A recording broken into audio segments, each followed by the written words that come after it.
Hey guys, it's Claire again. This is Small Joyful Things. As always, I go to thrift stores and vintage stores and estate sales and a bunch more places, and I look for things that make me happy, and then I show them to you guys, and I've got something kind of cool to show you today. Hold on. It is this. Now, I know what you're thinking, this does not look like much. This is literally a glass bottle, okay? Bear with me. This nice little, I'm going to stand up so you can. So this little glass bottle, I get the ruler again.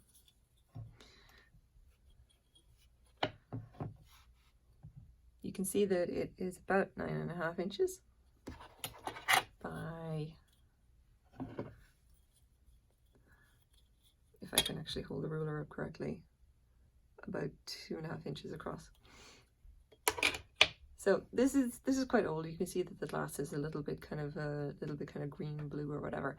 Now, I got this in a thrift store, because I always do, for $1, and I picked it up solely because when I held it like this in my hand, it feels very satisfying to hold.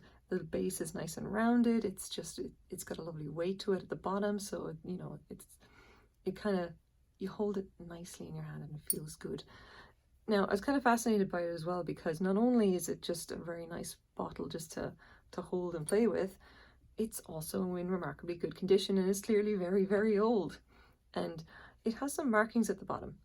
And I've actually got some stuff here to show you to help decipher these. And it is this. I ended up having to take a picture because obviously you can't really see the bottom at all very well on the camera, unfortunately. Well, you can see it a little bit there.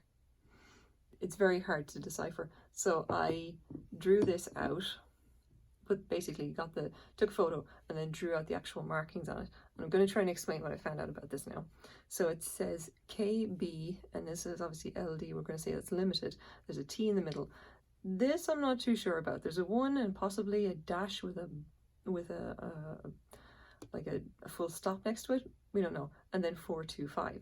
Now, thankfully, the marks on antique bottles, a lot of these are very well documented, and I managed to find out what this is. So this was made by a company called the Kilner Brothers, and the original company was established in the mid-19th century by John Kilner. The Kilner Brothers were his sons, and the company was still in operation right up into maybe like the middle of the 20th century, as far as I know.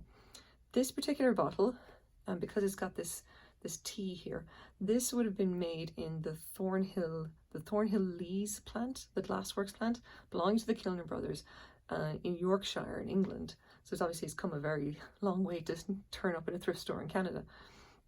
The type of the bottle, if you see it here, it is a blob soda bottle, and that means that they got the glass and they blew it into a mold. Okay, now it's kind of hard to see. Maybe you can. There are these lines here just so that we know that this is a 2-part mold. Okay, I'll get rid of my iPad there. So this would have been a 2-part mold. The glass was blown into the mold, and then when it was taken out, obviously you had the bottle, and the very top here, this is a crown top. And you can see that it's got this kind of a seam. That means that this top was put on after the bottle was actually created. So they blew the glass into the mold, took the bottle out, and then attached this top. Now, this is really useful because that means we can actually date this thing.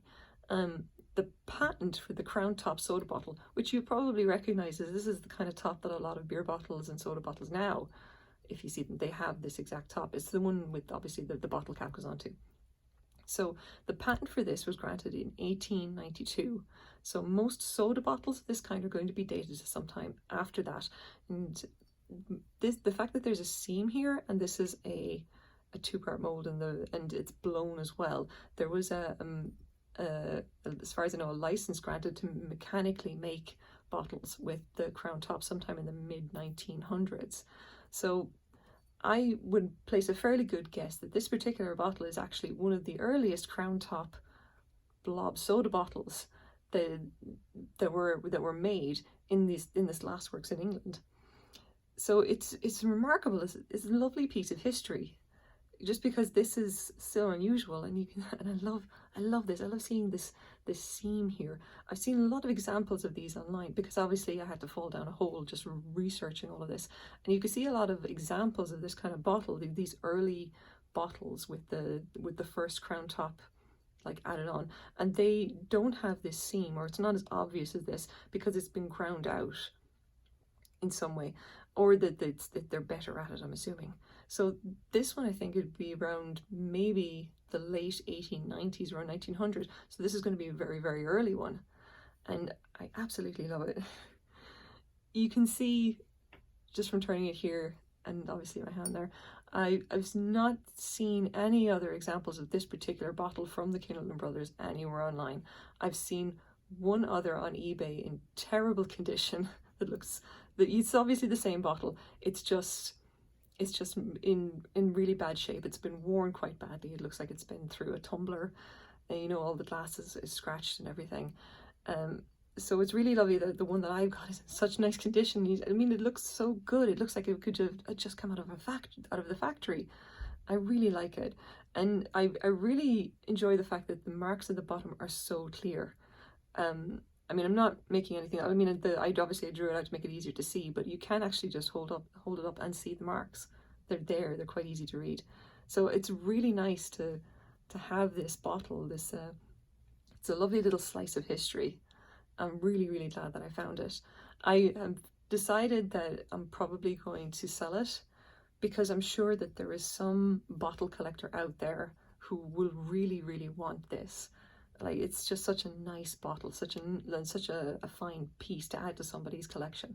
So once I can find a box to fit it, I will probably be putting it up on eBay, and then I'll see who'll like to have it. But in the meantime, again, I'm so glad that I found this, and I got a chance to read all about antique bottles, and obviously just hold it and enjoy the feel of actually having it.